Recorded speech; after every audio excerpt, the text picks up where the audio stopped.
I'm running a pre-engagement engagement group right now. It's for men and their significant others.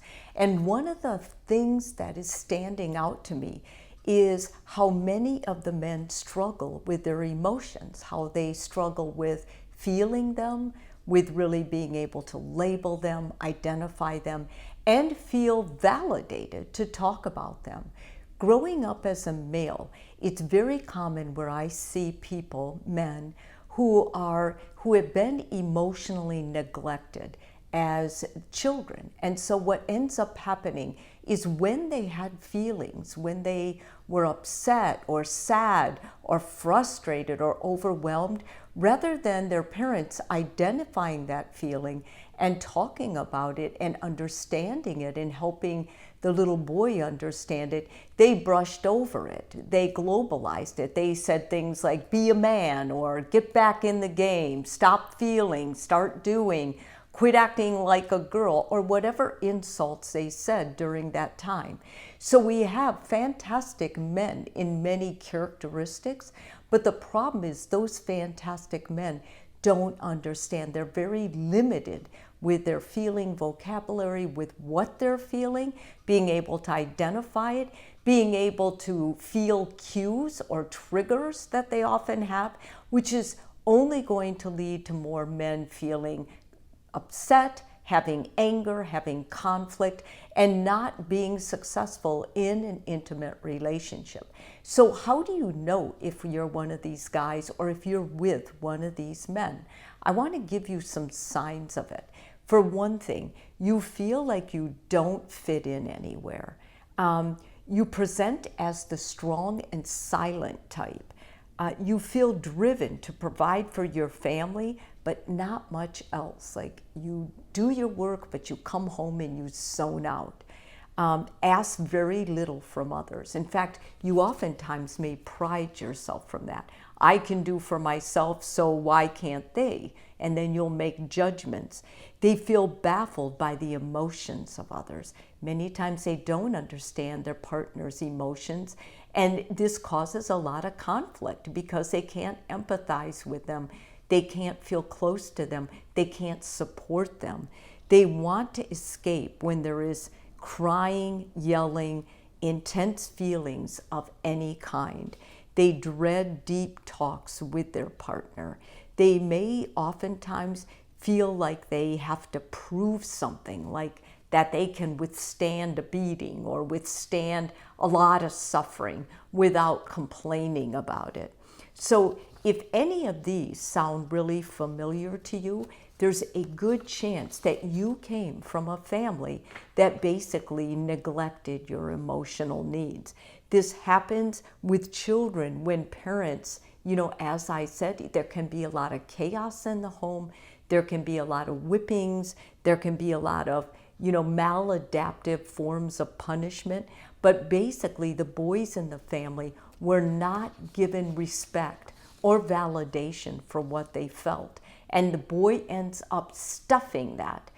Many times they'll grow up to be numb. They'll just feel like they don't have a place, that they really cannot even describe how they feel. And believe me, I have gone through this numerous times with several different clients, so I know it's a real thing. Okay, if you have any of these, I'm going to give you some tactics that you can practice and really work through this. Therapy will be very helpful, but if you're disciplined and motivated and you have someone that you feel you want that person to know you more, you want to be able to be vulnerable and honest, these will really help if you practice it.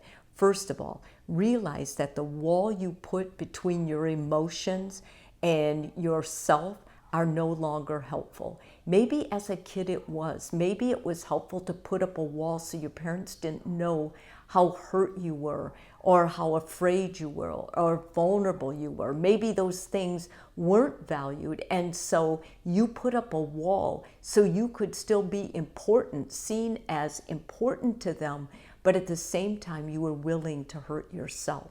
Once you have that awareness that I'm not doing this anymore, there's nobody I need to prove that I can stuff my feelings for. I need these feelings, I need to feel. Now you're on your way. This is the first and most important step. Secondly, you need to start telling yourself it takes a lot of courage and a lot of strength to feel. Because when you first feel, it's not going to feel good. When you start practice feeling, you're going to be, what are these? They're confusing my mind, they're clogging my mind. These are real emotions.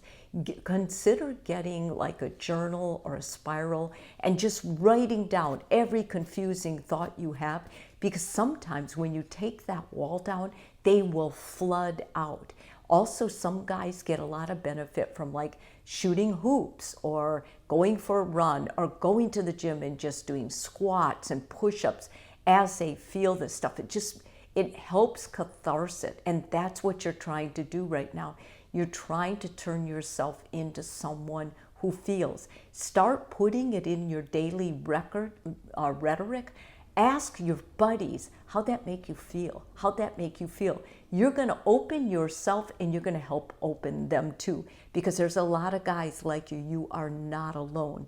Thirdly, you'll begin to feel a sense of belonging when you start letting down your emotions. Like if you start saying to your spouse, you know, I went to the gym and I just felt so confused. I felt overwhelmed. I'm taking this program where I'm just kind of working on my emotions and labeling them. And all I can say is I'm frustrated, I'm confused. When you say that to them, they're going to light up. They're going to be like, oh my God, like how brave and how strong. And they'll want to share that.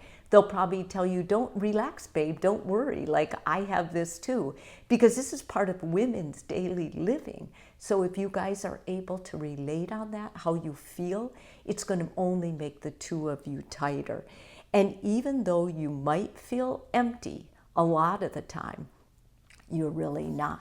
I want to reassure you, those feelings are there. You've just packed them so long and numbed them. And whether you've numbed them with alcohol or some other addictive form, it's important too. This part is really important that you go to therapy so you can start working through whatever those addictions are. Maybe smoking, that you use to kind of cover that up.